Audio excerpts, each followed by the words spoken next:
Sir నమస్తే అండి. మీ పేరు? కొమ్మిని నాగయ్య. ఏం చేస్తుంటారు సార్? వ్యవసాయం చేస్తాం. ఎక్కడుంటారు మీరు? ఖమ్మం జిల్లా ఏనుకూరు మండలం. ప్రస్తుతం మరి అమరావతిలో ఉన్నారు కదా, ఇక్కడ పరిస్థితి ఎలా ఉంది అసలు? అమరావతి మునుగు ప్రాంతం అని చెప్పేసి పెద్ద ఎత్తున ప్రచారం జరుగుతుంది. మీరు ఇదే ప్రాంతంలో ఉన్నారు కదా, నిజంగా ఎక్కడన్నా మునిగిందా? అసలు వాస్తవ పరిస్థితి ఏంటి? ఇప్పుడైతే మునగలేదండి. ఇప్పుడైతే మునగలేదు. అయినా ఇప్పుడు మునిగేంత వర్షాలు రావండి. ఇది రోహిణి కట్ట కదా, ఇప్పుడు వర్షాలు రావు. అంత వర్షాలు రావు. వచ్చినా సరిపోదు. అంత వాటరు రాదు, సరిపోదు. భూమి పీల్చుకోవడానికే సరిపోద్ది.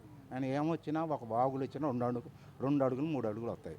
అది వర్షాకాలం అన్నావు అప్పుడు వస్తాయి, కానీ ఇప్పుడు వచ్చేది రావు.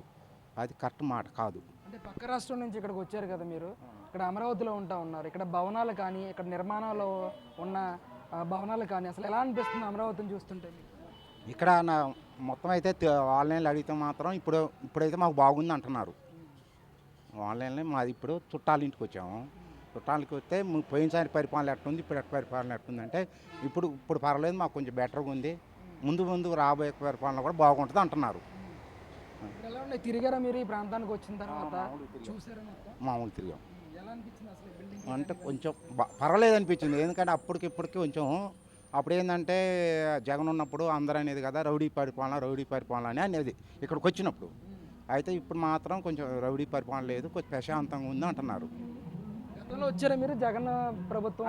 వచ్చాం. అప్పుడు ఎలా ఉండేది ఇక్కడ అమరావతి ప్రాంతం అంతా? ప్రాంతం అంటే మనం మామూలుగా వచ్చి 2 రోజులు ఉండిపోయేదిలే, కానీ ఇక్కడ మాత్రం జనాభా అనేది అంటే బాగా రౌడీ పరిపాలన, పోలీసు వాళ్ళు అడ్డం పెట్టుకొని మాట్లాడడం, వాళ్ళందరూ కేసులు పెట్టడం, ఇసించడం అనేది అన్నారు. అది ప్రజల నుంచి విన్నా. ఎలా అనిపిస్తుందండి? ఇప్పుడు చంద్రబాబు నాయుడు గారి ప్రభుత్వంలో ఉన్నారు, ఇక్కడ అమరావతిని ఖచ్చితంగా హైదరాబాద్ తలదన్నే రాజధానిగా చేయగలరంటారు ఆయన? చంద్రబాబు నాయుడు అంటే దేశం మొత్తం మీద ఎడ్యుకేటర్ చంద్రబాబు నాయుడు. తెలియకల్లా భారతదేశం మీద మాత్రం చంద్రబాబు నాయుడు అది మాత్రం ఒప్పుకోవాలి. ఎడ్యుకేటరు అయితే ఆయనకి చేసే దమ్ము ఉంది, చక్రం తిప్పే దమ్ము ఉంది.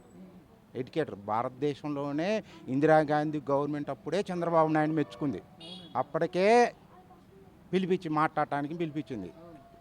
అంత ఎడ్యుకేటర్, అంత పర్సనల్ బాగు చేసింది చంద్రబాబు నాయుడు. అంటే ఫ్యూచర్లో, అంటే రానున్న రోజుల్లో ఒక బెంగళూరులా కానీ ఒక హైదరాబాద్లో కానీ అమరావతి తయారవుతుందంటారు రాజధానిగా? ఆ విధంగా కావచ్చండి, అది కావచ్చు. అంటే మనకు అంత ఐడియా లేదు. చేస్తాడు అని మాకు కూడా అనిపిస్తుంది. తెలంగాణ కదా, అంత దమ్మున్న వ్యక్తి చంద్రబాబు నాయుడు కాబట్టి తెలియకల్లోడు చేస్తాడనే దయను మాకుంది. తెలంగాణ పరిస్థితి ఏంటంటే ఈరోజు? మాకు తెలంగాణ పరిస్థితి ఏంటంటే కేసీఆర్ తెలంగాణ పోరాడి 10 సంవత్సరాలు పోరాడి కలబడి తెచ్చిన కేసీఆర్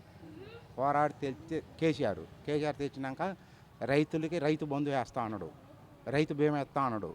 రైతు చనిపోతే 5 లక్షల ప్యాకేజ్ ఇచ్చిండు, కళ్యాణ లక్ష్యం ఇచ్చిండు. కులం మతం బావ లేకుండా ఆడపిల్ల పెళ్లి చేసుకుంటే 1,16,000 రూపాయలు. రాజకీయ నాయకుడితో పని లేదు, డైరెక్ట్ పోయి కార్డు తీసుకొని పోతే డబ్బులు పడేది అకౌంట్లో.